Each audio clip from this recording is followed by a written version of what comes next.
L'actualité africaine comme vous ne l'avez jamais vue. Des analyses percutantes et des reportages exclusifs. N'oubliez pas de vous abonner pour ne rien manquer. Abonne-toi et active la cloche de notification pour ne rien manquer de l'actualité africaine. Ça fait bientôt 10 ans que nous sommes dans cette situation de guerre et je pense que vous suivez l'évolution au fur et à mesure. Et j'espère que tout le monde est conscient que nous ne sommes plus dans une guerre de terrorisme, mais dans une guerre d'indépendance. Et il faut que chacun comprenne que c'est une logique pour les impérialistes de nous imposer cette guerre. Normalement, chaque leader, chaque dirigeant devrait se battre pour son pays. C'est une logique. Ils se battent pour leurs intérêts et nous devons nous battre aussi pour nos intérêts. Si nous arrivons à nous développer, à prospérer, ce qui veut dire que là-bas, ils ne pourront pas se développer. Ils vont devoir régresser. Si nous arrivons à transformer demain nos matières premières, ça veut dire que là-bas, des usines vont fermer. Est-ce que vous comprenez la logique? Donc c'est normal qu'ils se battent pour mélanger notre société, pour nous maintenir dans cette guerre constante et qu'on ne puisse jamais réfléchir un jour se développer. Et là, ils continueront à se développer eux et nous serons toujours là à exporter vers eux nos matières premières et notre jeunesse en train de souffrir dans la misère, chercher à traverser l'océan pour aller mendier là-bas. Donc, ils sont dans leur logique de protéger leurs intérêts, de la mauvaise façon certes, mais nous, notre devoir c'est de nous battre pour nous affranchir et nous sortir de cette situation. Voilà pourquoi donc, je profiterai donc de ce mois béni où chrétiens et musulmans se retrouvent donc en mois de carême, souhaiter un bon mois de carême à tous et que Dieu exauce les prières des uns et des autres. Aussi que chacun puisse à son niveau vraiment profiter de ce mois pour changer de paradigme vis-à-vis de ses voisins, de tous ceux qui nous entourent.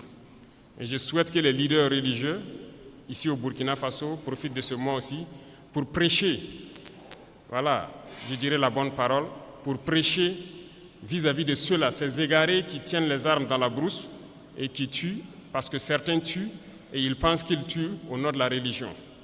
Il faut que les leaders religieux puissent donc ensemble faire beaucoup de déclarations, beaucoup de prêches pour les faire comprendre que ce n'est pas de la religion. Pourquoi je le dis? Parce que je pense que beaucoup d'entre vous ont des frères ou des sœurs qui sont FDS, qui sont dans la brousse. Il est quasiment impossible aujourd'hui de prendre une base terroriste et ne pas trouver des livres coraniques ou autre chose. Ça veut dire que, donc je pense que par la parole, vous pouvez les atteindre. Il faut faire beaucoup de déclarations, beaucoup de prêches pour les faire comprendre que ça, ce n'est pas de l'islam. C'est tout sauf de l'islam. On n'a jamais dit de tuer. Et nous irons plus loin même. Nous allons demander bientôt donc aux leaders de l'islam, donc du monde entier aussi, de nous joindre dans ce combat-là, avoir des déclarations claires, franches, pour inviter tous ceux qui sont là à tuer au nom de l'islam, que ce n'est pas de l'islam. Normalement, c'est une religion de paix, de solidarité, voilà, d'entraide. Il n'y a pas de raison que quelqu'un tue au nom de l'islam et qu'on ne puisse pas le dire qu'il est sur le mauvais chemin. Plusieurs opérations sont en cours. Il y a des zones abandonnées depuis plusieurs années que nous avons reconquis. Nous sommes en phase de consolidation et nous poursuivons nos manœuvres jusqu'à nos frontières. Dans quelques jours, vous serez bien sûr au courant de tout ce qui a pu être récupéré et nous allons nous implanter dans ces zones pour toujours. Nous n'allons pas reculer, nous allons récupérer la totalité de notre territoire. Et cela va se passer de façon progressive. Il y a peut-être des régions qui sont aujourd'hui, qui semblent ne pas voir certains actes, mais la guerre, c'est de manière évolutive. Nous allons blanchir totalement des zones et arriver au fur et à mesure. Et resserrer l'étau sur ces gens, c'est comme je le dis, ils n'ont que de choix, soit de comprendre le message, revenir à la patrie, ou bien ils vont disparaître. C'est à eux de choisir. Dans ce combat que nous menons aujourd'hui, le plus dangereux, c'est la guerre de communication. Et je pense que ce n'est pas la première fois. Et aujourd'hui, je pense que les Burkinabés, les Africains doivent avoir compris qu'est-ce que c'est que la guerre de communication. Malheureusement ou heureusement pour nous, l'impérialisme, comme disait Thomas Sankara, est un mauvais élève.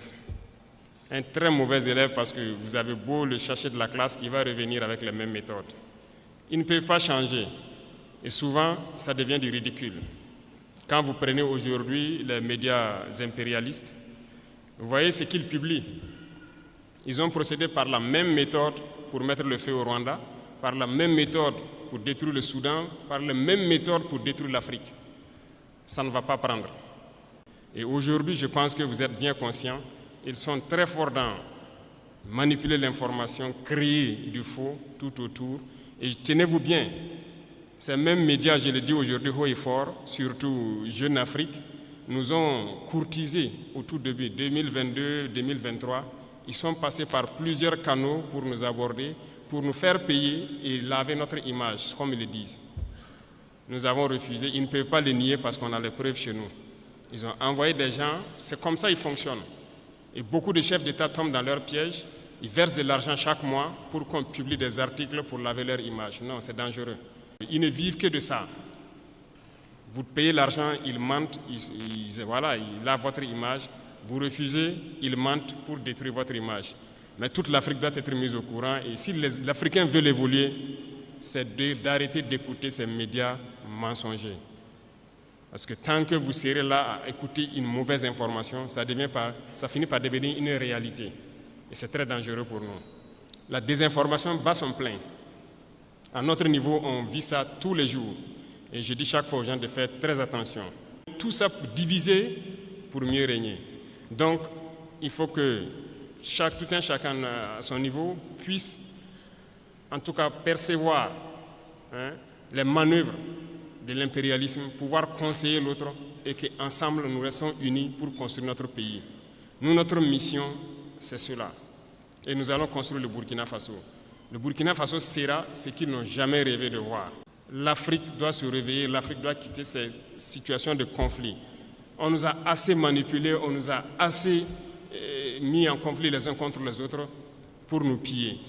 Aujourd'hui, au Burkina Faso, ils ont une certitude. Le terrorisme, c'est presque fini. Qu'est-ce qu'il faut faire? Soit créer une rébellion ou créer une guerre civile. C'est ça. Et ils sont dans la manœuvre pour ça. On les attend. Et il faut que chacun, à son niveau, fasse attention. Parce que si les gens se laissent manipuler, on va les aligner, on va les allumer comme les autres aussi. La manipulation ne doit pas passer. On a un objectif à atteindre, on va atteindre l'objectif. C'est la mission qui nous est assignée actuellement. Et je vais inviter donc tout un chacun à prendre ça en considération parce que l'impérialisme a plusieurs visages. On parle des impérialismes qui sont hors du continent, mais il y a des impérialistes à l'intérieur de nous aussi, au Burkina Faso ici. Quand il s'agit de dire certaines choses crûment, il faut le dire. Ça va faire mal, on va se demander pardon, mais il faut qu'on se dise la vérité pour pouvoir avancer. Il y a des gens au Burkina Faso qui ne veulent pas voir les autres évoluer. Il y a des gens qui veulent rester eux seuls au sommet. Non. Nous avons décidé de rendre l'État un peu plus fort et de partager les richesses. Parce que l'intoxication a commencé déjà quand on a commencé à mettre en place l'initiative Faso Mebo. Beaucoup d'entrepreneurs ont commencé à intoxiquer la jeunesse et tout ça. Non. Nous, on a donné des marchés. On a donné des marchés de route, non? On est à quel niveau? Les taux d'exécution, pour la plupart, ce n'est pas bon. Le ministre a fait dernièrement une sortie, une tournée. Vous avez tous suivi à la télé. Ça ne va pas trop. C'est lent. On demande aux gens de s'unir. Nous-mêmes, on a essayé de mettre des gens en groupement.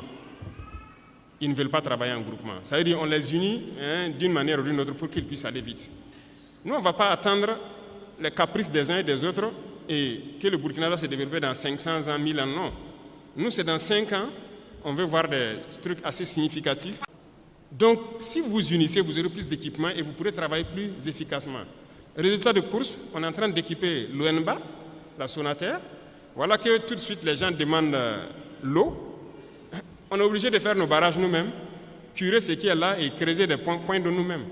Voilà pourquoi on a payé les équipements pour équiper l'ONBA. Ils sont déjà à RDougou sur la route de Bobo pour faire les premiers barrages. Merci de nous rejoindre sur Débat Afrique. Votre participation compte, alors n'hésitez pas à vous abonner et à commenter.